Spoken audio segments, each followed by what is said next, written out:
بسم اللہ الرحمن الرحیم وصلی اللہ عظیم رب العرش العظیم یشفیک یا شافی و کافی و امین۔ السلام علیکم، میں ہوں آپ کا ہیلتھ کوچ ڈاکٹر سید فیصل جیلانی۔ آپ سب کو ماہ رمضان مبارک ہو۔ جیسا کہ آپ جانتے ہی ہوں گے کہ سورہ البقرہ کی آیت میں 183 میں اللہ تعالیٰ نے ایمان والوں کو مخاطب کرتے ہوئے فرمایا ہے کہ اے ایمان والو، تم پر روزے رکھنا فرض کیا گیا جس طرح تم سے پہلے لوگوں پر فرض کیے گئے تھے، تاکہ تم تقوی اختیار کرو۔ تقوی کا کیا مطلب ہے؟ تقوی کا مطلب ہے پرہیزگاری، مطلب ہوا کہ پرہیزگاری اختیار کرو۔ سوال یہ ہے کہ کس چیز سے پرہیزگاری اختیار کرنا ہے؟ تو اس کا جواب بہت آسان ہے، ہر قسم کی بری شے سے، ہر برائی سے، ہر نقصان دہ چیز سے پرہیز۔ روزہ ایک مکمل عبادت ہے جس میں روحانی، ذہنی، مالی اور جسمانی تمام عبادات شامل ہیں۔ یوں سمجھے کہ جس طرح کسی مشین کو اوور ہال کر کے نیا بنا دیا جاتا ہے، بالکل اسی طرح روزہ انسان کو اوور ہال کر کے نیا بنا دیتا ہے۔ اگر صحیح معنوں میں روزہ رکھا جائے یا روزہ رکھیں تو انسان کی کایا بھی پلٹ سکتی ہے۔ بہرحال آج ہم اپنی بات جو ہے وہ روزے اور جسمانی صحت تک محدود رکھیں گے۔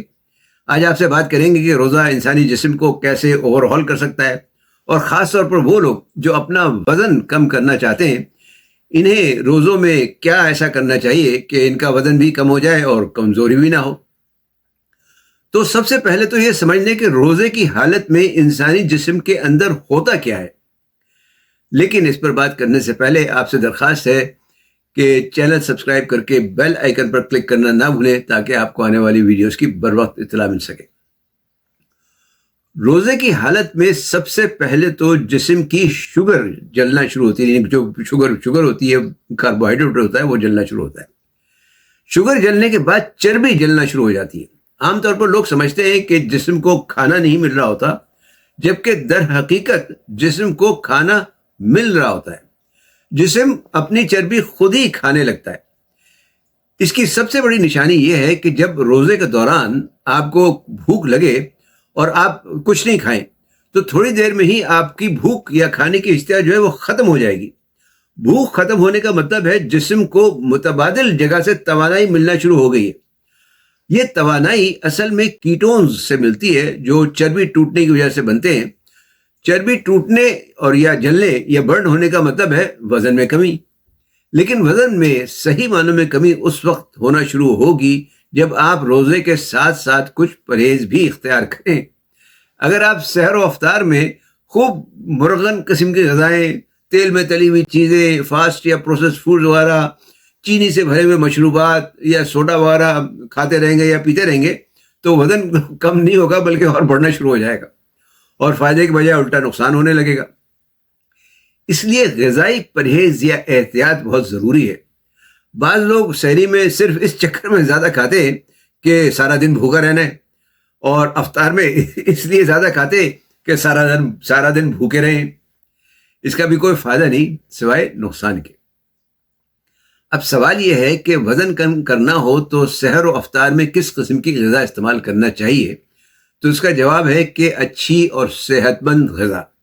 مثلا سحور میں جو کا دلیا ہے، جیسے ابلا ہوا انڈا، یا اگر تلا ہوا بھی کھانا ہو تو اسے ہلکے سے اصلی گھی میں یا زیتون میں یا گھانی سے جو نکلا ہوا سرسوں کا تیل ہوتا ہے اس میں تل کر کھا سکتے ہیں۔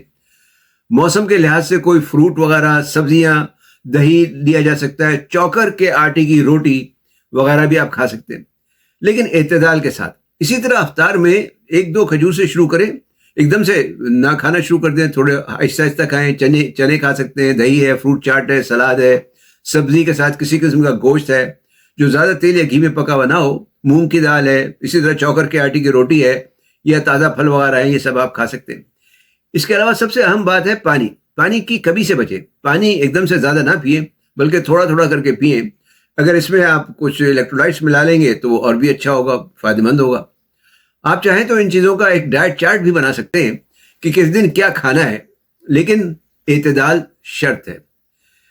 ان غذاؤں کے علاوہ کچھ اور چیزیں بھی ہیں جو وزن کم کرنے میں مددگار ہو سکتی ہیں۔ مثلا سبز چائے ہے، جیسے گرین ٹی مطلب جسے کہتے ہیں۔ سبز چائے میں کیٹاکنز ہوتے ہیں جو میٹابولزم کو بوسٹ کرتے ہیں، استحصالات کو تیز کرتے ہیں۔ رات سونے سے پہلے 1 کپ بغیر چینی کے سبز چائے پینے سے ہاضمہ بھی بہتر ہوگا اور وزن کم کرنے میں بھی مدد ملے گی۔ اگر آپ مزید فائدہ حاصل کرنا چاہیں تو آدھا چمچہ دار چینی کا بھی اس میں ڈال لیں، چینی کی جگہ دار چینی استعمال کریں، وہ زیادہ اچھا ہے۔ اسی طرح ایپل سائڈر ونیگر بھی لیا جا سکتا ہے، یعنی سیب کا جو 2 سرکہ ہوتا ہے، لیکن احتیاط کے ساتھ، کیونکہ اس میں تیزابیت زیادہ ہوتی ہے۔ عام طور پر 1 بڑا چمچہ 1 گلاس گرم پانی میں کافی ہے۔ اسے آپ اسٹرو کی مدد سے پیئیں تو زیادہ بہتر ہے، کیونکہ یہ دانتوں کا اینیمل جو ہوتا ہے وہ خراب کر سکتا ہے۔ تو یہاں تک تو بات ہوئی جناب وزن کم کرنے کی۔ اب سوال ہے کہ روزہ رکھنے کے اور کیا فوائد ہیں؟ تو روزہ خاص طور پر جب 10 گھنٹے سے زیادہ کا ہو تو اس کے کئی ممکنہ فوائد ہو سکتے ہیں۔ ایک فائدہ تو آپ نے دیکھ ہی لیا، یعنی غذائی احتیاط کے ساتھ وزن میں کمی۔ دوسرا فائدہ، روزہ ہارمونز کی سطح کو بھی متاثر کرتا ہے، خاص طور پر چربی جلانے والی ہارمونز کو۔ تیسرا فائدہ، انسولین ریزسٹنس کم کرتا ہے، جس کی وجہ سے ٹائپ 2 ذیابیطس والوں کو فائدہ ہو سکتا ہے اور اس سے بچاؤ بھی ہو سکتا ہے۔ چوتھا فائدہ، بعض تحقیقات کے مطابق روزہ آٹوفیجی کو تحریک دیتا ہے۔ آٹوفیجی ایک ایسا عمل ہے جس میں جسم مضر صحت خلیوں کو، یعنی اپنے جو مضر صحت خلیے ہوتے ہیں ان کو کھانے لگتا ہے یا ان کو صاف کرنے لگتا ہے۔ کہتے ہیں کہ اگر پرہیز کے ساتھ روزانہ 18 گھنٹے کا روزہ رکھا جائے تو کینسر کا مرض بھی دور ہو سکتا ہے۔ اس پر آج کل کافی تحقیق ہو رہی ہے۔ پانچواں فائدہ، دل کی صحت۔ روزہ بلڈ پریشر اور کولیسٹرول کی سطح کو بہتر کرتا ہے، نارملائز کرتا ہے۔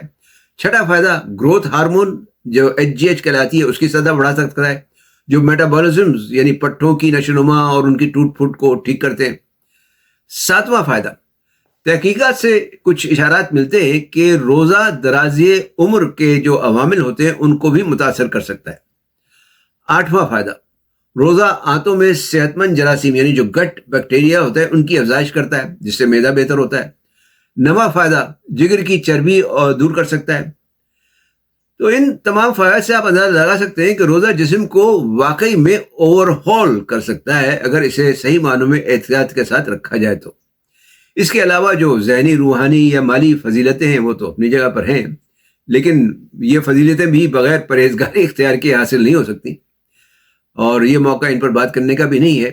لیکن امید ہے کہ یہ معلومات آپ کے لیے مفید ثابت ہوں گی۔ انہیں اپنے دوست احباب سے بھی شیئر کریں۔ علم پھیلانا بھی صدقہ جاریہ ہے۔ ویڈیو دیکھنے کا شکریہ۔ لائک اور کمنٹ کرنا نہ بھولیں۔